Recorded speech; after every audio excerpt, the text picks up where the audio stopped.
마가복음 4장 10절에서 12절까지만 한번 함께 보겠습니다. 마가복음 4장 10절에서 12절. 우리 찾으셨으면 한 목소리로 함께 읽겠습니다. 시작. 예수께서 홀로 계실 때에 함께한 사람들이 12 제자와 더불어 그 비유들에 대하여 물으니 이르시되 하나님 나라의 비밀을 너희에게는 주었으나 외인에게는 모든 것을 비유로 하나니 이는 그들로 보기는 보아도 알지 못하며 듣기는 들어도 깨닫지 못하게 하여 돌이켜 죄사함을 얻지 못하게 하려 함이라 하시고. 아멘. 예. 오늘은 이제 우리가 마가복음 이제 4장을 보는데요. 우리가 저번 주에 성령을 모독한다라는 그 부분을 좀 살펴보았고요. 그리고 난 다음에 그 뒤에 그 누가 내 가족이며 누가 내 형제냐 뭐 이런 얘기가 이제 나오잖아요. 누가 내 어머니며 누가 내 동생들이냐 뭐 이렇게 이제 말씀하시는 내용이 나오고, 그런 다음에 오늘 뭐가 나오냐면 우리가 잘 아는 비유가 나와요. 비유 중에서 이제 유명한 씨 뿌리는 비유가 나오죠. 우리가 문맥이 연결된다라는 거 이해하시죠? 한번 물어볼까요? 왜 이 누가 내 어머니며 누가 내 동생이냐라는 이 얘기를 하고 그 다음에 비유가 나올까요? 이 비유가 나오는 것도 배경을 보면 1절에 보면 예수께서 다시 바닷가에서 가르치시는데 큰 무리가 모여 있다고 했어요. 큰 무리가 모여 있는데 예수님이 뭐라고 하세요? 비유로 말씀하세요. 그러면서 이 비유들 중에 몇 가지 비유들 중이 나오는데 이 비유들 중에서 중요한 내용이 뭐냐면 우리가 오늘 읽은 이 10절에서 12절의 내용이에요. 왜 비유로 말씀하세요? 했더니 하나님의 나라의 비밀을 너희에게는 주었으나 외인에게는 모든 것을 비유로 한다라고 얘기하시는 거예요. 그러니까 그 3장 마지막에 누가 내 가족이냐라고 물어보시고 그런 다음에 이 비유를 말씀하시는 거 보면 많은 사람들이 있는데 결국은 뭘 얘기하고 싶으신 건 줄 아세요?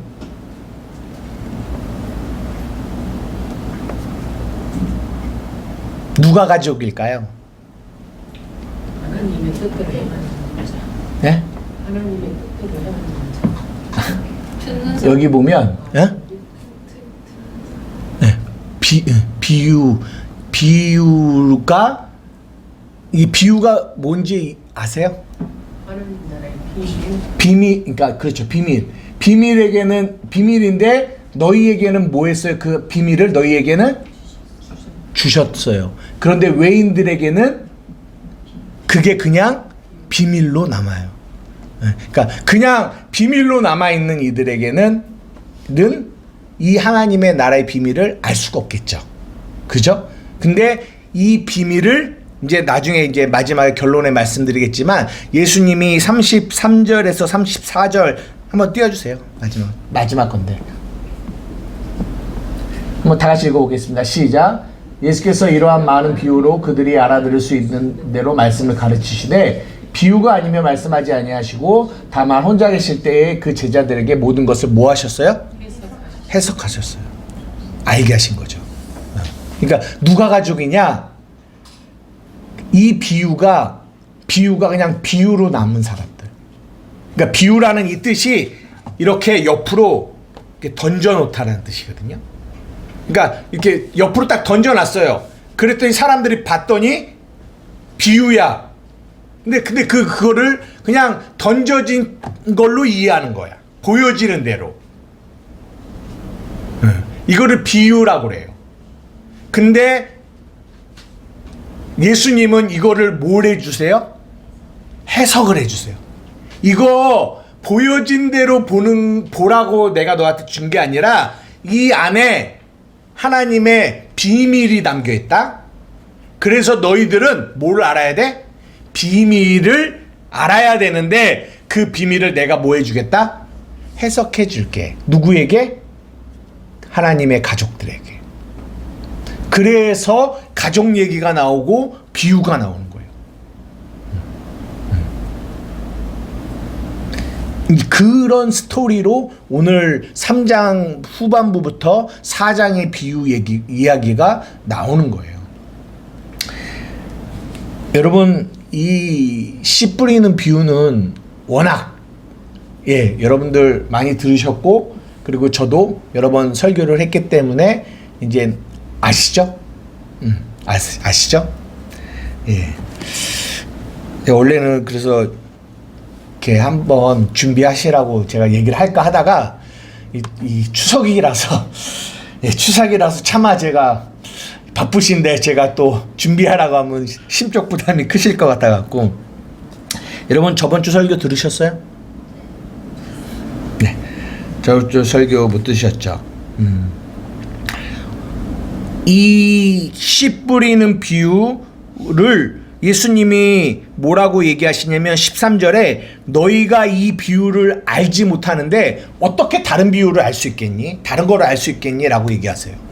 그러니까 무슨 말이냐면 이 비유를 알아야 다른 비유도 다 알 수 있어 라고 해요. 그래서 이 비유 설교를 할 때 가장 맨 먼저 설교하는 게 이 씨 뿌리는 비유예요. 그럼 이 씨 뿌리는 비유 뭘까요? 아세요? 무슨 내용이에요? 핵심, 복음의 핵심만 얘기해 주세요. 네, 얘기해 주세요. 말하고 싶은 게 뭐죠? 이 씨 뿌리는 비유가 말하고 싶은 게? 내가 좋은 것이 되는 게 아니라 네. 하나님 통해서 좋은 것이 되는 네. 이 소리에 들어가야 되니까 큰 소리로 한번 얘기해 주세요. 뭐라고요? 다시 한번. 내가 내 힘으로 좋은 것이 되는 게 아니라 내가 열심으로 좋은 것이 되는 게 아니라 하나님이 우리를 좋은 것으로 해주셨다는 걸 믿는 좋은 밭을 만드셨다. 네. 아멘. 아멘입니다. 여러분 아멘이십니까? 네. 그 얘기를 하는 거죠. 저희가 계속 이 말씀을 나누면서 율법과 복음을 계속 나누고 있어요.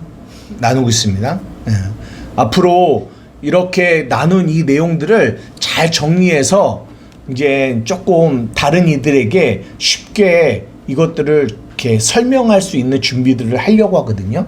근데 방금 말씀하신 것처럼 예전에는 우리가 이 씨 뿌리는 비유를 이해할 때 뭘로 이해했냐면 율법으로 이해했다라는 거예요. 율법으로 이해했을 때는 우리가 어떤 생각을 가지고 이 본문을 봤냐면 우리 안에 돌짝밭 같고 길가밭 같고 가시밭 같은 우리의 마음이 너무나 많이 보이니까 그거는 뭐 부인할 수가 없잖아요. 그런 것이 보이니까 이런 나의 길가밭 돌짝밭 가시덤불을 뭐예요? 잘 갈아 엎어서 뭐 하자? 좋은 밭 되자. 이게 이렇게 우리는 이 씨 뿌리는 비유를 이해했단 말이에요. 그러니까 우리가 저번 주 설교랑 연결을 시켜서 한번 생각해 볼까요? 제가 저번 주 설교를 하면서 제가 가만히 또 좀 들어봤어요. 들어봤더니 조금 마음에 좀 이렇게 걸리는 게 뭐였냐면 자꾸 이렇게 저는 제 의도는 율법과 복음을 이렇게 나누어서 이게 다른 겁니다 라고 설교를 하고 싶은 마음인데 자꾸만 이 복음은 우리 교회라는 단어를 쓰고 이 율법을 일반 다른 교회라는 말을 쓰니까 자꾸만 이렇게 뉘앙스가 다른 교회에는 폄하하는 것 같고 우리 교회는 특별하다고 말하는 것 같은 이런 뉘앙스가 자꾸 비춰지는 거예요. 제 의도는 그렇지 않은데 그러면서 또 혼났어요. 왜 그렇게 설교하냐고. 그래서 여러분 잘 이해하셔야 될 거는 제가 자꾸만 이렇게 말하는 거는 이 다른 교회와 우리 교회를 분리하려고 하는 게 아니라 복음과 율법을 가르려고 하는 거예요.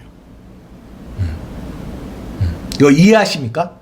그러니까 여러분들이 제 말의 이 언어의 뉘앙스가 부족해서 혹시나 잘못 그런 뉘앙스로 전달된다 할지라도 여러분들은 말하면 잘 이해하셨으면 좋겠어요.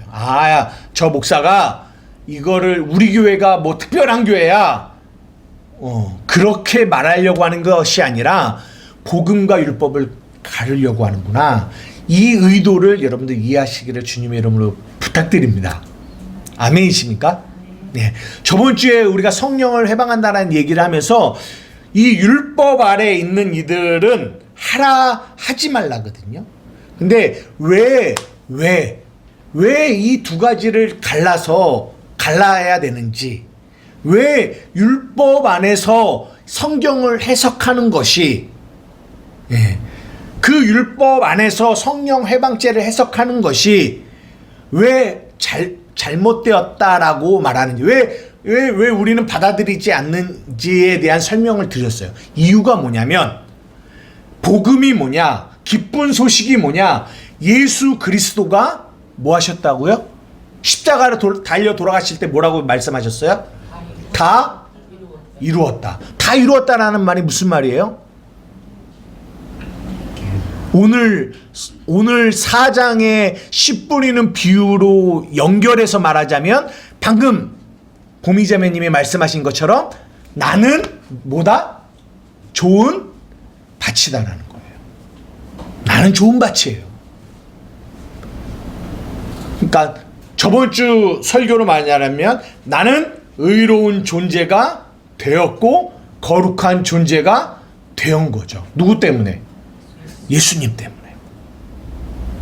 이것이 예수님이 십자가를 통하여 이루어내신 복음의 진리, 복음의 핵심이에요. 이거를 믿음으로 받아들이는 것을 신앙생활이라고 해요. 그런데 율법 안에서 성경을 해석하는 자들은 벌써 내가 좋은 밭이다라는 생각을 안 해요. 뭐라고 생각해요? 나는 길가밭이야. 나는 돌짝밭이야. 나는 가시덤불이야. 그러니까 내가 할 일은 뭐냐면 열심히 눈물 뿌려 기도하고 금식하고 회개하고 충성하고 나를 갈고 닦아서 뭘 만들어야 돼? 좋은 밭으로 나를 만들어야 돼. 이것을 신앙생활이라고 한단 말이에요. 그러면 그들이 하는 모든 신앙생활의 베이스는 뭐냐? 그리스도가 해놓으신 일을 믿지 않는 불신앙 속에서 집을 짓는 거예요. 이것이 모래 위에 집을 짓는 거라는 거예요. 여러분, 이게 어떤 차이가 있는 줄 아세요? 어떤 차이가? 아세요? 아시겠어요? 네. 그러니까 진리 위에, 반석 위에 집을 지어야 되는데 율법 안에서 성경을 해석하면 우리가 이 씨 뿌리는 비유 역시 우리 이런 해석, 율법 안에서 이렇게 해석하다 보면 우리는 이 내가 어떤 존재냐? 나는 길가, 돌짝, 가시덤불, 이런 모습, 이런 나, 여기서 나는 뭔가를 함으로 좋은 밭으로 나아가야지 라는 해석을 하게 된다는 거예요. 여러분, 이 차이를 잘 이해하셔야 돼요. 이 율법과 복음의 이 차이를 계속 갈라서 여러분들이 복음 안에, 반석 위에 여러분들 집을 지으셔야 돼요. 그래야 그 집이 뭐가 불어도, 바람이 불고 풍랑이 불어도 뭐 하지 않아요? 무너지지 않아요. 그래서 이 비유 뒤에 뭐 나오는 줄 알아요? 예수님이 고물에서 주무시는데 풍랑 얘기가 나오는 거예요. 풍랑 얘기. 사랑하는 우리 한마음교회 성도들이, 이게 우리 교회가, 이게 저번 주에 그래서 강조한 게 뭐냐면 이것이 우리 교회가 나아가야 될 방향성이다라고 말씀드리는 거예요. 여러분이 하나님의 말씀, 특별히 물론 66권이 있지만 그 중에서 마태, 마가, 누가, 요한 이 사복음서만이라도 우리가 정말 율법과 복음을 가르는 이 훈련을 잘 한다면 여러분들을 통하여 또 다른 이들에게 이 복음의 반석 위에 집을 지을 수 있는 그런 사람이므로 우리가 많이 되어져 갈 수 있다는 거죠. 그 일을 하고 싶은 거예요. 그러려면 먼저 여러분들이 이것을 볼 수 있는 눈들이 열려지기를 축복합니다. 네. 이 차이가 있다라는 거. 이 차이. 이거 이해되세요? 성경 고린도후서 1장 20절 한번 띄워주세요. 우리 큰 소리로 함께 읽겠습니다. 시작. 하나님의 약속은 얼마든지 그리스도 안에서 예가 되니 그런즉 그로 말미암아 우리가 아멘하여 하나님께 영광을 돌립니다. 여러분, 우리가 예를 들어서 생각해 보세요. 율법 아래 있으면 내가 길가봐 돌짝밭 가시덤불이에요. 나를 막 가로 엎어서 좋은 밭 만들어야 돼요. 그러면 도대체 좋은 밭은 어느 정도까지 돼야 좋은 밭이에요? 각자마다 기준이 다 다를 거 아니에요. 내가 생각하기에는 요만큼만 와도 좋은 밭이야. 근데 어떤 B라는 사람은 아니야, 요만큼 돼야 좋은 밭이야. 그럼 어떤 사람은 아니야, 이만큼 돼야 좋은 밭이야. 다 각자마다 기준이 달라요. 그럼 도대체 우리가 만약에 율법 안에서 성경을 본다면 길가 돌짝 가시덤불 같은 나를 갈아엎어서 좋은 밭을 만들자고 하는데, 그럼 도대체 얼마만큼 어떤 모습이 나타나야 좋은 밭이냐라는 거예요. 그 좋은 밭의 기준이 다 누구한테 있어요? 나한테 있어요. 정말 성경이 그런 얘기를 하는 걸까요? 그렇지 않다는 거예요. 여러분, 진짜 좋은 밭이 뭔지 아세요? 성경이 말하는 좋은 밭? 저는 좋은 밭 하면 이 말씀이 생각나요. 하나님의 약속이 그리스도 안에서 얼마든지 뭐가 돼요? 예스가 돼요. 그러면 좋은 밭은 뭐라고 하는 줄 알아요? 아멘 하는 게 좋은 밭이에요. 아멘 하는 게. 네. 아멘.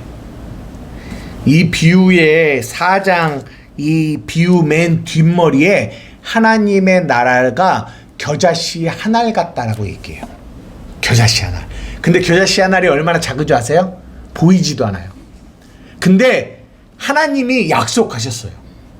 그 겨자씨 한 알만한 이 씨가 자라서 커져서 수많은 사람들이 그 그늘에서 쉴 거야 라고 약속하셨어요.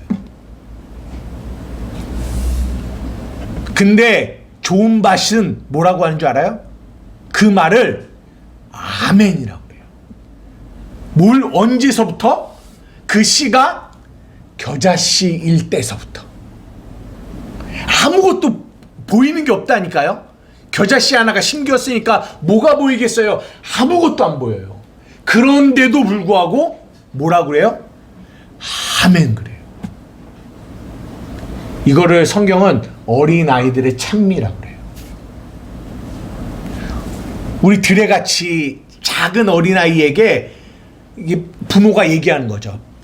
드레야, 이 겨자씨 하나를 주면서 이거 우리 땅에다 한번 심어보자. 심으면 나중에 이 씨가 어떻게 될 줄 알아? 어마어마하게 커져 말하는 거죠. 그러면 어린아이들은 뭐라고 하는 줄 알아요? 예, 아멘 그래요. 그럴 거야. 왜? 부모의 말을 들으니까. 그럴 거야. 비록 지금의 씨가 너무 작아서 보이지 않아도 아이들은 그게 상관이 없어.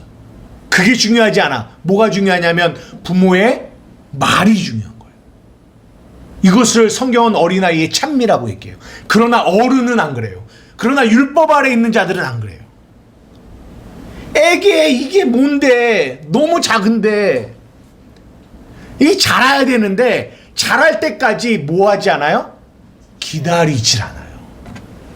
그래서 믿음은 뭐와 연결되냐면 오래 참음과 연결이 돼요. 그러니까 진짜 좋은 밭은 겨자씨만한 작지만 여기서 아멘해요. 그리고 자랍니다. 그래서 결국은 아름다운 열매를 맺게 돼요. 이게 좋은 밭이에요. 성경은 여러분이 그런 밭이라고 말씀하고 있는 거예요. 아멘이십니까? 아멘이세요? 그 얘기를 하고 있어요. 그러니까 이 씨 뿌리는 비유가 복음 안에서 어떻게 해석되어지는지 여러분 이제는 충분히 이해하셨죠? 그래서 제가 오늘은 이 씨 뿌리는 비유에 대한 이야기가 아니라 비유에 대해서 조금 설명을 좀 드리고 오늘은 마치려고요. 그래서 오늘 본문을 이 씨 뿌리는 비유 1절부터 뭐 9절 뭐 여기까지 한 게 아니라 10절에서 12절까지를 본문으로 잡았는데요. 보십시오. 아까도 말씀드린 것처럼 비유라고 하는 거는 이거를 이렇게 던져 놓은 거예요. 던져 놓은 거예요. 그러면 이거를 이 보여지는 것은 진짜가 아니에요. 진짜는 그 안에 있는 거거든요. 성경 한번 볼게요. 히브리서. 네, 여기 앞에 오세요. 히브리서 11장 3절입니다.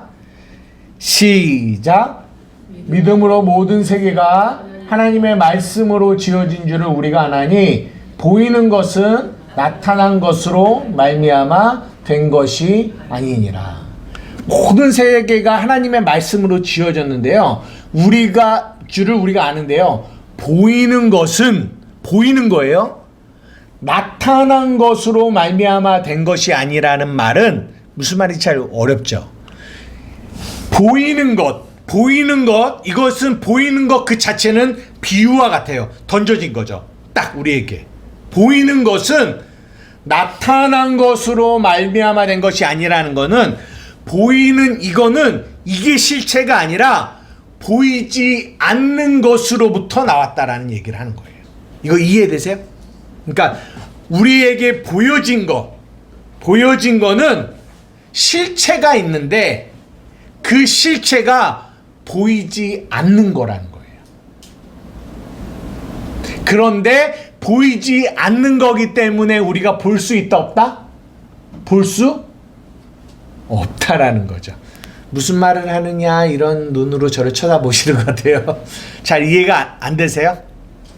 예를 하나 드려드릴게요. 자, 예를 들자면 우리의 인생 자체가 비유 같아요. 비유예요. 무슨 말이냐? 여러분, 인생이 뭐예요? 인생 제일 우리의 삶에서 삶이 뭐냐고 물어보면 먹고 사는 거라고 얘기해요. 먹고 살아요. 먹고 사는 거죠. 그러면 이제 막 어느 목사님들은 야 무슨 먹고 사는 거냐, 먹고 죽는 거지 뭐 이런 말씀도 하시는데 일반적으로 우리가 살아가는 삶이 먹고 사는 거다라고 해요. 드레는 지금 얼마나 먹고 살았죠? 몇 년 먹고 살았어요? 드레 몇 살이에요? 7살이죠. 7살이면 몇 년 먹고 살았을까요? 7년을 먹고 살았어요. 엄마한테 한번 물어보세요. 엄마 몇 년 먹고 살았는지. 엄마는 몇 년 먹고 살았어요? 37년 먹고 살았어요. 먹고 살았어요. 보십시오. 우리의 모든 인생이 한마디로 말해서 전 세계 모든 인구가 삶을 살아가는데 삶을 살아가는 이들이 다 일률적으로 하는 게 먹고 사는 거예요. 먹는 거. 오늘 아침도 드셨죠? 드레야 오늘 아침에 밥 먹었어? 먹었죠. 저도 먹었어요. 먹어요. 이것이 먹는 거, 우리의 삶에서 빠질 수 없는 거예요. 이거를 던져놨어요. 근데 이게 뭐라고요? 보여지는 거예요. 근데 이거를 비유라고 그래요. 먹는 거. 근데 이게 비유예요. 근데 이 비유를 그냥 비유로 알고 살아가는 사람들은 평생 어떻게 살까요? 그냥 먹고 살아가요. 계속 그냥 먹고 살아. 먹고 사는 것 같은데 먹고 죽는 거죠. 먹는 만큼 죽는 거죠. 왜? 깨달지를 못하니까. 먹는 거를 하나님이 던져놨다니까요. 우리에게. 태초부터 아담과 하와 때부터 근데 그리고 수천 년이 지났어요. 지금도 여전히 우리는 뭐예요? 먹어요. 근데 먹는데 이것이 뭐라고요? 비유라고요. 보여지는 건데 이 먹는 거 안에 보이지 않는 게 있다라는 거예요. 보이지 않는 게 뭘까요? 보이지 않는, 이 먹는 거 안에 보이지 않는 실체, 예수님이 우리에게 해석을 해주셨어요. 에너지. 뭐라고요? 에너지. 아니죠. 에너지 아니죠. 이 먹는 것을 성경이 우리에게 해석을 해줬다니까요. 에? 떡으로만 살게 아니라 하나님의 입에 말씀. 마태복음 4장 4절. 우리 큰 소리로 한번 읽겠습니다. 시작. 예수께서 대답하여 기록되었으되 사람이 떡으로만 사는 게 아니라 하나님의 입으로부터 나오는 모든 말씀. 이게 전 세계의 모든 인구가 먹는 거라는 이 행위 안에 감추어진 보이지 않는 실체예요. 근데 이 실체를 오늘 비유처럼 많은 사람들은 이거를 단지 비유로만 알아요. 무슨 말이냐? 그 안에 담긴 뜻을 모르고 그냥 먹고 사는 일에만 집중해요.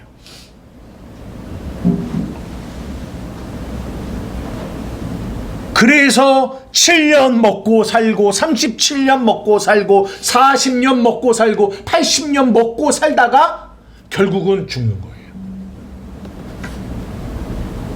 저희도 그렇고 저희 조상들도 그렇고 저희 조상의 조상들도 그렇고 모든 이들이 이 먹는 것이라는 이 행위를 그냥 비유로만 알게 되는 거죠. 그런데 하나님이, 예수님이 우리의 삶 가운데 딱 오셔서 우리에게 말씀으로 뭐 하시냐? 말씀하시는 거예요. 뭐라고요? 마태복음 4장 4절. 사람이 떡으로만 살아가는 거 아니라 뭐라고요? 하나님의 입에서 나오는 모든 말씀으로 살아가는 거예요. 이걸 먹어야 돼. 그러니까 요한복음 6장에 오병이어의 기적을 딱 행하고 그 얘기 하시는 거거든요. 수많은 사람들이 다 먹는 거에만 집중했어요. 뭐 먹을까, 뭐 먹을까, 뭐 먹을까. 그런데 그들에게 오병이어의 기적을 통하여 이게 뭔 줄 아니? 하늘의 양식이야. 너희들 이거 먹어야 돼. 이거 먹어야 진짜 사는 거야. 그러면서 뭐라고 해요? 나 먹어야 돼. 나.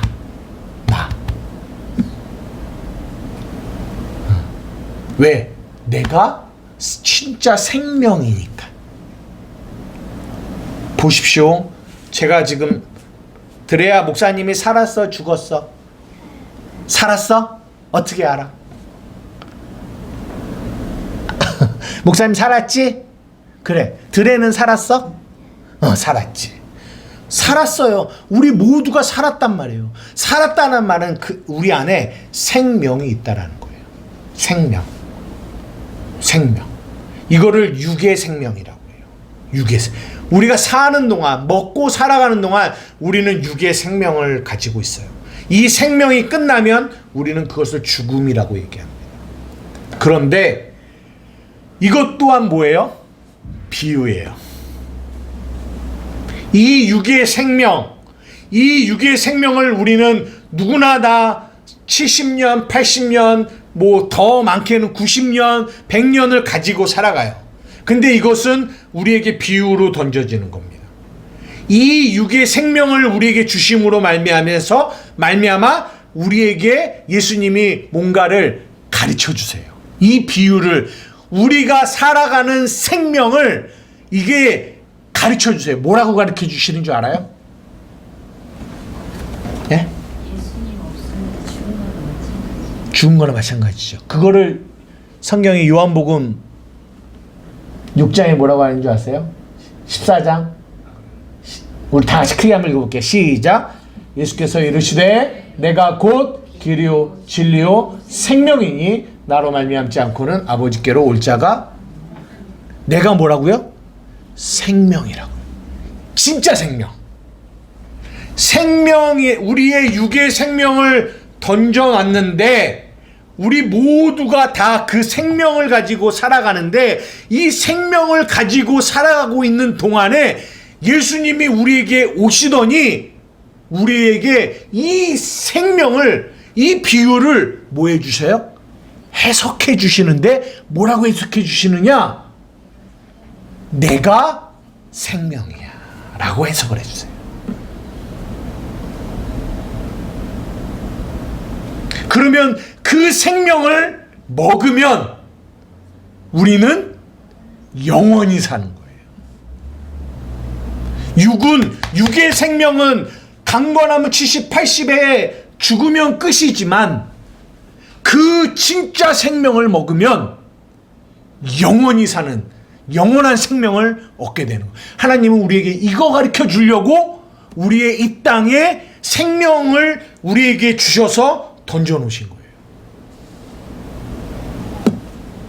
그런데 너무나 많은 사람들이 육의 생명은 보여지는 생명은 위에서 살아가고 보여지는 먹을 거는 먹으려고 살아가지만 그 안에 담겨 있는 실체를 모르는 거죠.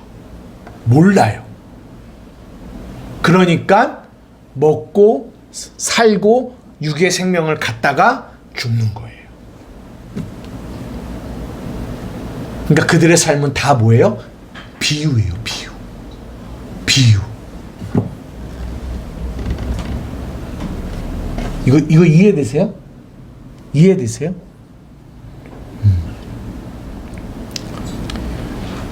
의식주 다 마찬가지예요. 옷. 그러니까 우리가 거하는 거. 한번 볼까요? 고린도후서 5장. 우리 다 함께 읽어보겠습니다. 시작. 만일 땅에 있는 우리의 장막집이 무너지면 하나님께서 지으신 집 곧 손으로 지은 것이 아니요 하늘에 있는 영원한 집이 우리에게 있는 줄 아느니라. 참으로 우리가 여기 있어 탄식하며 하늘로부터 오는 우리의 처소로 덧입기를 간절히 사모하는. 똑같은 얘기예요. 집, 우리의 장막집, 우리의 육체의 장막집, 이것을 하나님은 우리에게 비유로 딱 던져놨어요. 근데 이것을 던져놨더니 이 안에 있는 실체를 모르는 자는 단지 보여지는 우리의 육체의 장막집만을 위하여 평생을 살아가요. 그런데 예수님이 하나님의 자녀들에게 뭘 가르치시냐면, 얘들아 봐라, 내가 이 비유를 설명해 줄게 라고 하시면서 뭐라고 하냐면, 하나님께서 지으신 집, 곧 손으로 지은 게 아니라 하늘에 있는 영원한 집이 우리에게 있단다 라고 하면서 그 보여지는 육신의 장막집 안에 있는 실체를 우리에게 가르쳐 주시는 거죠. 그랬더니 우리가 뭐 하냐면 하늘로부터 오는 우리의 처소를 덧입기를 우리가 뭐 하게 돼요? 간절하게 사모하게 되는 거예요. 모를 때는, 예수님이 우리를 이걸 안 가르쳐 주시면 우리는 어쩔 수 없이 보여지는 우리의 장막집을 위하여 평생을 살아가요. 근데 그거는 다 무너질 거라니까요. 무너지면 반드시 무너져요. 그럼 어떻게 되냐는 거예요. 그런데 예수님이 우리에게 가르쳐 주시는 거죠. 영원히 무너지지 않을 영원한 장막집이 우리에게 있단다. 너는 그것을 사모해야 돼. 그것을 사모해야 돼. 여러분, 이것이 비유예요. 이것이 비유. 그래서 비유는요, 아까 우리 본문에 이 비유를 아는 것이 너희에게는 뭐하겠다? 허락이 되어 있다는 거예요. 그러면서 33절, 34절 너희에게 내가 뭐하겠다? 가르치겠다라는 거예요. 해석해 주겠다라는 거예요. 예. 오늘은 이 얘기가 끝이에요. 여러분 한번 잘 생각해 보십시오. 저는요, 예전에 하나님이 나를 사랑하시나? 라는 궁금증이 있었어요. 하나님이 나를 사랑하시나? 아까도 찬양 불렀거든요. 감사해요 주님의 사랑, 감사해요 주님의 은혜. 근데 하나님의 나를 사랑하셔, 하나님의 은혜래. 그리고 그거를 우리는 뭐예요? 감사해요. 그러면 도대체 하나님이 나를 어떻게 사랑하시는 걸까? 막 꿈속에 사랑하는 영두야, 내가 너를 막 사랑한다, 이러면서 사랑하시는 걸까? 아니면 찬양 부르고 기도할 때마다 막 감정이 막 복받쳐 올라가면서 하나님이 나를 사랑하시는구나, 이렇게 사랑하시는 걸까? 물론 그것도 사랑이겠죠. 예전에 젊었을 때는 저는 그런 사랑이 더 이렇게 막 많았던 것 같아요. 근데 문제는 뭐냐면, 그런 감정적인 사랑은 어느 때는 굉장히 충만한 것 같은데 그게 문제는 오래가지 못한다는 거예요. 네, 오래가지 못해요. 그러면서 이게 막 들쑥날쑥하잖아요, 그 사랑이. 그러니까 어느 때는 그런 감정이 안 느껴질 때는 어떤 마음이 드냐면, 하나님이 나를 정말 사랑하시나? 라는 생각도 들게 돼요. 근데 지금은 제가 조금 더 복음을 이해하면서 하나님이 나를 사랑하신다라는 것이 뭔지, 은혜가 뭔지를 이제는 그런 감정적인 영역에서보다 어디서 많이 찾으려고 하냐면, 여기서. 우리가 삶을 살아가는 삶 속에서. 근데 그 삶이 다 뭐예요? 비유처럼 던져졌다니까요. 근데 그게 어떻게 보기에는 고난일처럼 보여요. 어쩌면 우리가 방금 다음 주에 볼 풍랑처럼 보이기도 해요. 근데 그게 그냥 비유로만 남아있다면, 나의 삶이 어땠을까? 이게 그냥 비유로만 남아있다면. 그런데 오늘 본문처럼 33절 34절처럼 예수님이 내 옆에서, 내 안에서 계속 뭘 해주고 계시냐면, 이 비유를 뭐 해주고 계세요? 해석해주고 계세요. 저는 이것이 주님의 사랑이라고 믿습니다. 여러분 한 주를 살아가셨어요? 여러분 한번 가만히 생각해 보세요. 여러분의 삶 가운데 있어져 있던 모든 많은 일들, 많은 사건들, 이게 단지 여러분에게 비유로만 남아있나요? 아니면 해석이 되어졌나요? 여러분이 지금까지 살아올 수 있었던 그 에너지, 아까 에너지 얘기하셨는데, 그 에너지, 힘이 여러분 어디서 왔다라고 생각하세요?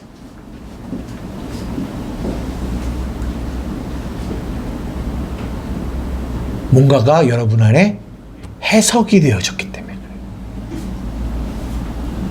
만약에 해석이 안 됐다면 우리는 그것이 다음 주에 그 주제처럼 큰 풍랑이 돼서 우리를 아마 잡아 삼켜버렸을 거예요. 그 풍랑에 우리는 죽었을지도 몰라요. 그런데 예수님이 우리 안에서 그 비유를 계속, 사랑하는 자녀야, 이거는 이거야, 이 씨 뿌리는 비유는 이거야 라고 계속 우리에게 뭐 하시냐? 가르쳐주고 계세요. 해석해주고 계세요. 풀어주고 계세요. 이 해석하다라는 말이 풀어주다, 자유롭게 하다라고 뜻이거든요. 풀어주고 계시는 거예요. 그게 풀려지니까 내 안에 뭐가 와요? 자유가 와요. 내가 정말 용서할 수 없는 사람이 내 삶 가운데 큰 풍랑처럼 딱 왔는데 이거를 예수님이 풀어주시네? 해석해 그랬더니 이것이 나에게 얽매임이 안 되고 자유가 되는 거예요. 아, 그래서 이 사람이 내게 왔구나. 여러분, 다윗이 사울을 사랑했다라고 우리는 성경에 보지만 왜 다윗에게 그런 사울을 향한, 자기를 죽이려고 하는 그 사울을 향하여 그런 행동을 할 수 있었을까요? 그의 삶에 하나님이 그에게 뭔가를 풀어주시는 그 은혜가 있었기 때문에 다윗이 잘나서요? 다윗이 충만해서요? 아니요. 하나님이 그의 삶 가운데 풀어주시는, 깨닫게 하시는 은혜가 있었기 때문에 그에게 그런 자유가 있게 된 거예요. 하나님이 그렇게 여러분들을 사랑하십니다. 아멘이십니까? 그러니까 사랑을 멀리서 감정으로 찾지 마시고 여러분의 삶의 가까이에서 여러분들에게 말씀하시는, 해석해 주시는 그 하나님의 그 해석을 여러분들이 통해서 하나님이 나를 사랑하고 계시는구나. 내가 혼자가 아니구나. 나는 이 사랑이 필요한 거구나. 이 은혜가 필요한 거구나. 그래서 간절히 그 은혜와 사랑이 내 삶에 필요하다고 하나님께 구하고 찾아야 돼요. 그래서 제 전에 경선자매가 말한 것처럼 내가 주님을 알기를 원합니다. 알기를 원합니다. 이 시간 우리 다 같이 기도하며 나가기를 원합니다. 사랑하는 우리 한마음교회 성도 여러분, 또 우리가 한 주를 살아갈 겁니다. 그죠? 그 삶은 비유처럼 우리에게 던져질 거예요. 비유처럼. 그런데 그 비유처럼 던져진 삶을 세상 사람들은 비유로 받아들이지만 여러분 반드시 믿어야 될 건 뭐냐면 그 비유를 해석해 주시는 분이 계시다라는 걸 여러분 반드시 믿으셔야 돼요. 그분이 어디 계세요? 우리 안에 계세요. 그래서 그분 앞에 우리는 오늘도 이 세상을 향해 나아가면서 뭐라고 하냐면 감사하다고 하는 거예요. 왜? 어떠한 큰 풍랑이 내게 닥쳐온다 할지라도 이 풍랑이 비유로 머물러 있으면 나를 잡아삼키지만 이것이 해석만 되어지면 결코 나를 삼킬 수 없고 나는 그 안에서 참된 안식과 자유를 누릴 수 있으니까. 그 예수님이 내 안에 계시니까.